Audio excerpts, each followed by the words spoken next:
Assalamualaikum warahmatullahi wabarakatuh.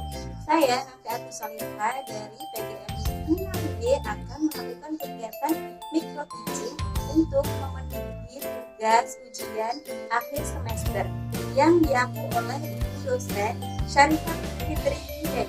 Di sini saya akan melakukan kegiatan pembelajaran pada kelas 5 dengan tema udara bersih bagi kesehatan, subtema 1, pembelajaran 1.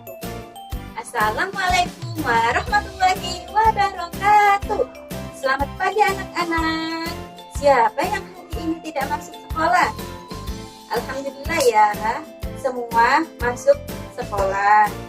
Sebelum mengawali kegiatan pembelajaran, alangkah baiknya kita melakukan kegiatan berdoa terlebih dahulu yang akan dipimpin oleh siswa yang pertama kali masuk ke kelas.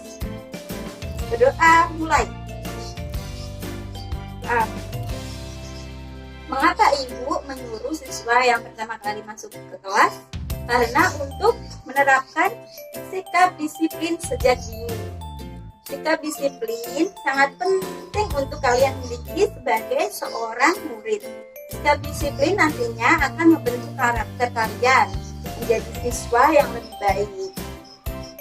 Pada pembelajaran kali ini kita akan belajar tema 2, udara bersih bagi kesehatan, tema 1, pembelajaran 1. Dalam tema ini kalian akan mencari informasi dan memahami secara mendalam tentang pentingnya udara serta pernapasan pada hewan dan manusia. Nah, di sini Ibu mempunyai sebuah kotak ajaib. Di sini ada beberapa makhluk hidup. Di antaranya ada manusia dan hewan. Ada kambing, ada bebek, ada ayam. Nah, sekarang Ibu mau bertanya, apakah perbedaan dari makhluk hidup yang ada di kotak ajaib ini? Perbedaan antara manusia dan hewan. Ada hewan kambing, ada bebek, ada ayam. Tentunya ada perbedaan ya, mulai anggota tubuh, cara berjalan, dan makanannya pun pasti berbeda. Lalu selain ada perbedaannya, makhluk hidup ini pasti mempunyai persamaan. Apa saja persamaannya? Yaitu mereka sama-sama membutuhkan makanan, bertahan hidup, dan melakukan pernapasan. Sekarang Ibu bertanya, apakah setiap makhluk hidup membutuhkan oksigen? Tentu, makhluk hidup sangat membutuhkan oksigen untuk pernapasan. Terus bagaimana manusia dan hewan melakukan proses pernapasan? Nah, nanti Ibu akan bahas pada hari ini. Nah, di sini Ibu mempunyai sebuah teks bacaan tentang gayu dan ikan hias. Nah, di situ ada beberapa pertanyaan. Pertanyaan tersebut diantaranya menggunakan kata tanya apa. Kata tanya apa digunakan untuk menunjukkan keadaan, benda, ataupun perbuatan. Kemudian kata tanya di mana. Kata tanya di mana menunjukkan lokasi atau tempat. Kata tanya siapa. Kata tanya siapa menunjukkan orang atau pelaku dari cerita tersebut.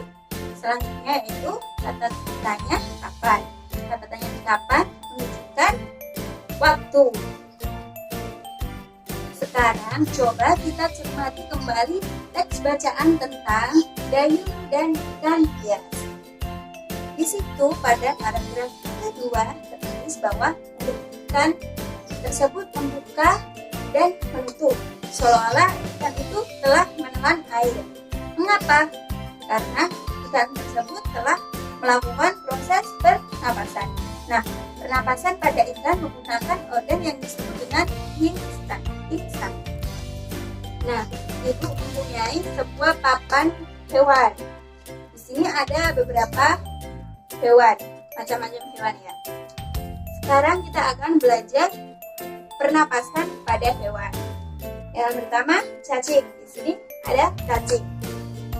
Cacing itu tidak mempunyai alat pernafasan khusus. Di sini cacing bernapas melalui kulit. Selanjutnya yaitu pada hewan serangga. Perlu kalian ketahui bahwa serangga itu bernapas dengan menghisap oksigen dan melepaskan karbon dioksida. Namun alat pernapasan serangga ini berbeda dengan hewan lain.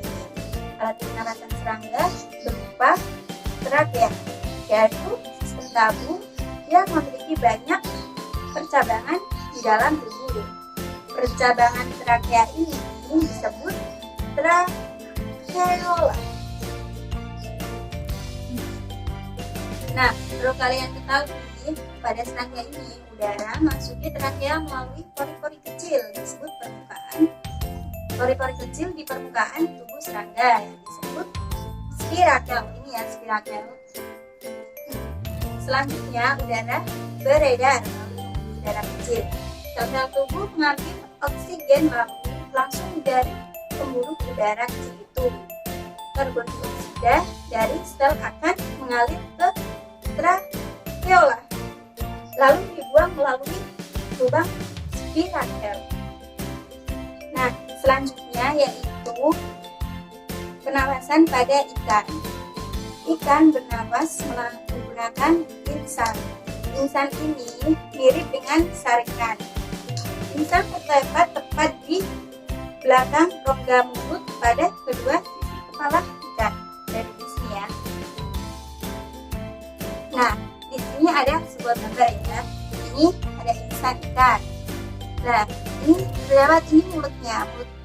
Umpama ini mulut ikan. Mulut ikan ini sedang menutup. Dan tutup insang itu secara bersamaan membuka. Ini anak panah biru. Anak panah biru. Secara bersamaan memompa air keluar dari rongga insang. Anak panah biru ini menunjukkan aliran air keluar melalui insang. Ini terjadi proses pernapasan pada ikan.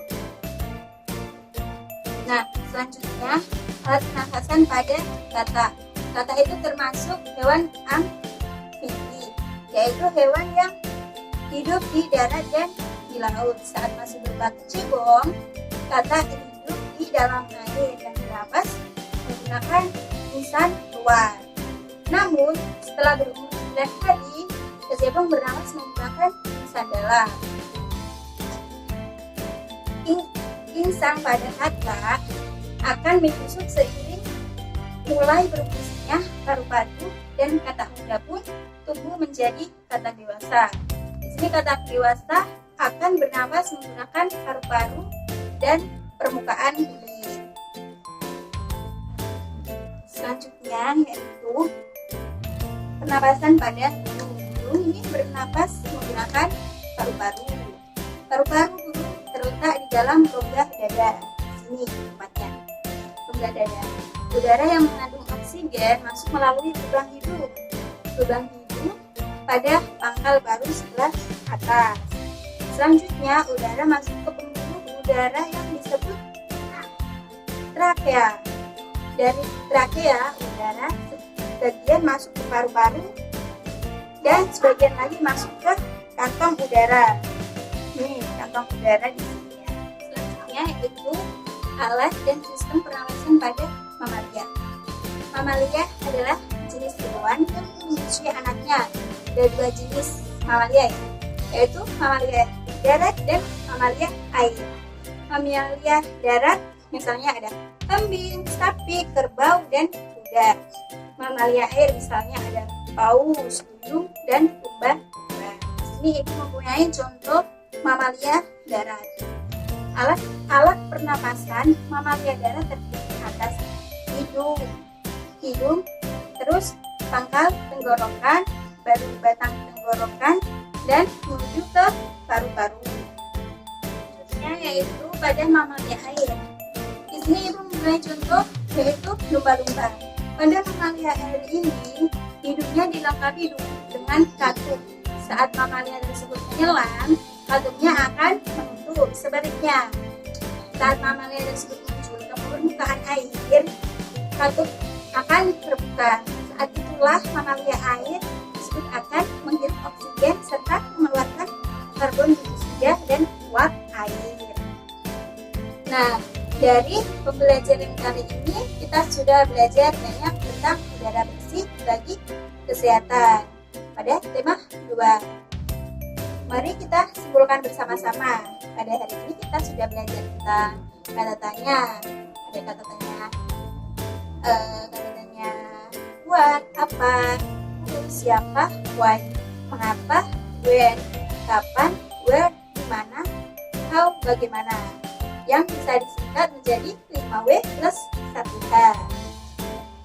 Selain itu tadi kita sudah belajar tentang organ pernapasan bagi hewan, bahwa setiap hewan mempunyai pernapasan yang berbeda-beda. Misalnya tadi ada ikan bernapas menggunakan insang, ada katak menggunakan 2 pernapasan, yaitu insang dan paru-paru.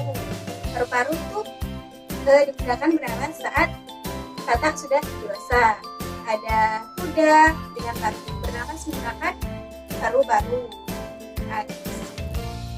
Burung bernapas menggunakan paru-paru, dan serangga menggunakan trakea. Selanjutnya yaitu cacing bernapas menggunakan kulit. Nah, dari pembelajaran tadi yang telah Ibu sampaikan, apakah ada yang bertanya? Alhamdulillah tidak ada, semuanya sudah paham. Selanjutnya Ibu mempunyai tugas anak-anak semua untuk dikerjakan di rumah dan terdiri dari 2 anak. Bisa dikerjakan dengan orang tua, bekerjasama dengan orang tua. Sekian pembelajaran kali ini, semoga bermanfaat. Jangan lupa belajar, bertanggung jawab, disiplin, dan jangan lupa membantu kegiatan orang tua di rumah. Cukup sekian, mari kita tutup pembelajaran kali ini dengan bacaan doa yang dipimpin oleh siswa tadi yang masuk di kelas pertama kali. Berdoa mulai. Doa selesai. Sekian, terima kasih. Wassalamualaikum warahmatullahi wabarakatuh.